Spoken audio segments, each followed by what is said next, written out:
नमस्कार, आप सभी का स्वागत है हमारे यूट्यूब चैनल सीजीजी के यादों में। इस वीडियो में हम बाल मनोविज्ञान शिक्षा शास्त्र से संबंधित महत्वपूर्ण 20 प्रश्न कवर करेंगे, जो कि C TET, CG TET, hostel warden, शिक्षक भर्ती सभी के लिए इंपॉर्टेंट होने वाला है। तो वीडियो में तक बने रहिएगा। बिना देरी किए देखेंगे पहला प्रश्न क्या है। नवीन ज्ञान की प्राप्ति होती, तो नवीन ज्ञान की प्राप्ति होती है किसके द्वारा नवीन ज्ञान की प्राप्ति होती है ये बताना है। जिसको भी पता रहेगा कमेंट करके आंसर बताइएगा, ठीक है। ज्ञान स्थानांतरण के द्वारा, रटने के द्वारा, अनुभव द्वारा, नवीन अर्थ ढूंढने के द्वारा, उपरोक्त में से कोई नहीं। क्या होगा सही आंसर बताइएगा।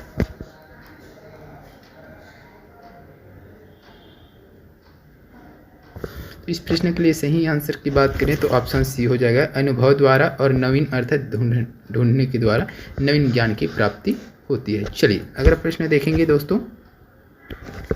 सृजनशीलता के पोषण हेतु एक अध्यापक को अपने विद्यार्थियों को रखना चाहिए। तो सृजनशीलता के पोषण हेतु एक अध्यापक को अपने विद्यार्थियों को कैसे रखना चाहिए ये पूछा गया है। कार्य केंद्रित, लक्ष्य केंद्रित, ए और बी दोनों, पुरस्कार प्रेरित।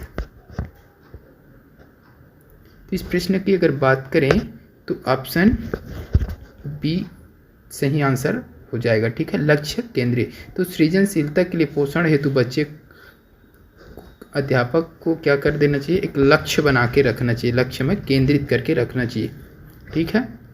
ये विद्यार्थियों को रखना चाहिए, तो ये लक्ष्य केंद्रित पर रखना चाहिए, ये बताया गया है। चलिए अगला प्रश्न देखेंगे। अपव्यय एवं अवरोधन का प्रथम व्यवस्थित अध्ययन किसने किया। तो अपव्यय एवं अवरोधन का प्रथम व्यवस्थित अध्ययन किसने किया। हर्टोग समिति, कोठारी आयोग, हर्टर आयोग, यशपाल समिति। तो इसका सही आंसर हो जाएगा ऑप्शन ए हो जाएगा दोस्तों, हर्टोग समिति। अपव्यय एवं अवरोधन का प्रथम व्यवस्थित अध्ययन हर्टोग समिति द्वारा किया गया है। अगला प्रश्न क्या है। हुड का घोषणा पत्र जारी हुआ था। ये प्रश्न शायद तक रिपीट हुआ है, कब हुआ है वो देख लेते हैं। हुड का घोषणा पत्र कब जारी हुआ था, तो 1854 इसका आंसर था, है ना, 1854। ये प्रश्न रिपीट होकर पिछली वीडियो में डला हुआ था, तो जो लोग देखें उसको पता होगा। चलिए अगला प्रश्न देखेंगे। मनोविज्ञान शाला उत्तर प्रदेश इलाहाबाद किस संस्था के एक इकाई के रूप में कार्य करता है। तो मनोविज्ञान शाला उत्तर प्रदेश कहाँ है, इलाहाबाद में है, उत्तर प्रदेश इलाहाबाद में है।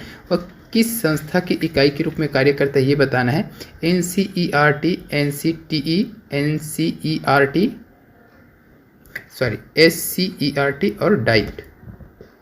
इस प्रश्न के लिए सही आंसर हो जाएगा ऑप्शन सी हो जाएगा, SCERT, ठीक है। तो मनोविज्ञान शाला उत्तर प्रदेश इलाहाबाद में है, ठीक है।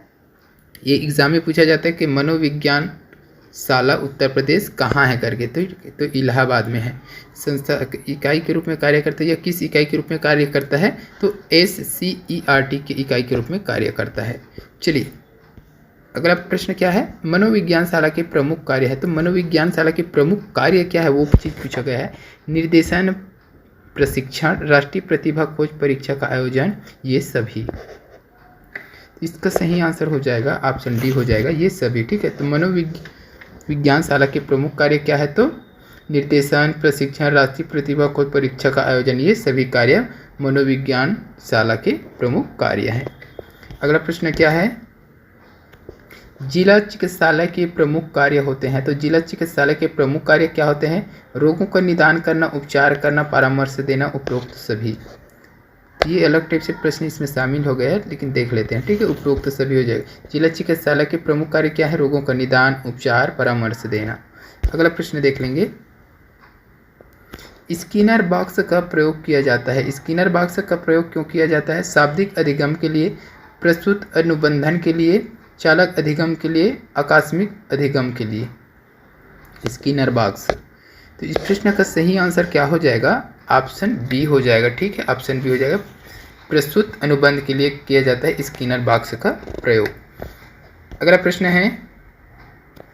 बुद्धि मापन की भाटिया बैटरी परीक्षण में है। तो बुद्धि मापन की भाटिया बैटरी परीक्षण है, उसमें क्या है, तो 5 उप परीक्षण, 8 उप परीक्षण, 4 उप परीक्षण, 7 उप परीक्षण। तो इस प्रश्न के लिए सही आंसर हो जाएगा ऑप्शन ए हो जाएगा 5 उप परीक्षण। कौन कौन सा है आप ये कमेंट करके बताइएगा जिसको पता है ना। चलिए अगला प्रश्न क्या है, सीखना एक तरह के व्यवहार का क्या चीज़ है वो बताना। सीखना एक तरह से व्यवहार का क्या है, बचाव है, विस्तार है, संशोधन है, प्रसार है। सीखना है ना, तो इसका सही आंसर हो जाएगा ऑप्शन सी हो जाएगा। सीखना क्या है, संशोधन है। ठीक है, हाँ संशोधन ही है, थोड़ा सा दिमाग लगाओगे समझ में आया। सीखना अगर थोड़ा आप जानते हो और सीखोगे तो क्या हो जाएगा, वो संशोधित हो जाएगा, ज़्यादा सीख जाओगे है ना, तो संशोधित होते रहता है। जैसे संशोधन होता है तो उसके बारे में थोड़ा सा एक्स्ट्रा चीज़ जुड़ता रहता है उसमें है ना, तो वही चीज़ है ये। चलिए अगला क्या है, निम्न में से कौन सा वृद्धि और विकास का प्रथम चरण है। तो वृद्धि और विकास का प्रथम चरण कौन सा है ये पूछा गया प्रश्न। शारीरिक विकास, सामाजिक विकास, तो ये विकास इधर आ जाएगा है ना, ये विकास जो है इधर आके लिखा जाएगा भाई विकास। ठीक है, नैतिक विकास और मानसिक विकास, शारीरिक विकास, सामाजिक विकास, नैतिक विकास, मानसिक विकास। तो वृद्धि और विकास का प्रथम चरण की बात करें तो ऑप्शन ए सही हो जाएगा इसका, शारीरिक विकास। ठीक है, वृद्धि और विकास का प्रथम चरण शारीरिक विकास होता है। चलिए अगला प्रश्न देखेंगे, किंडरगार्टन विधि का प्रतिपादन किसने किया है। किंडरगार्टन विधि का प्रतिपादन फ्रोबेल, मॉन्टेसरी, कुक, डाल्टन। तो इसका सही आंसर हो जाएगा ऑप्शन ए हो जाएगा फ्रोबेल। किंडरगार्टन विधि का प्रतिपादन किसने किया है, तो फ्रोबेल ने किया है। अगला प्रश्न क्या है देखेंगे, छात्र के अवांछित व्यवहार के संशोधन हेतु सबसे प्रभावी विधि है। छात्र को दंडित करना, उसे नज़रअंदाज करना, उसके माता पिता को सूचित करना, अवांछित व्यवहार के कारणों का पता। तो ये सभी को लगभग आ गया होगा भाई, अवांछित व्यवहार के कारणों का पता। तो वो क्यों ऐसा व्यवहार कर रहा है उस चीज़ का आपको पता करना है। ठीक है, ना कि उसे दंडित कर देना बिना जाने, वो ऐसा क्यों कर रहा है ये जाने बिना दंडित कर देना ये सही नहीं है। तो पहले जान लो कि वो ऐसा कर क्यों रहा है, कारण क्या है ऐसा करने का। ठीक है, उसको पता लगाना है आपको।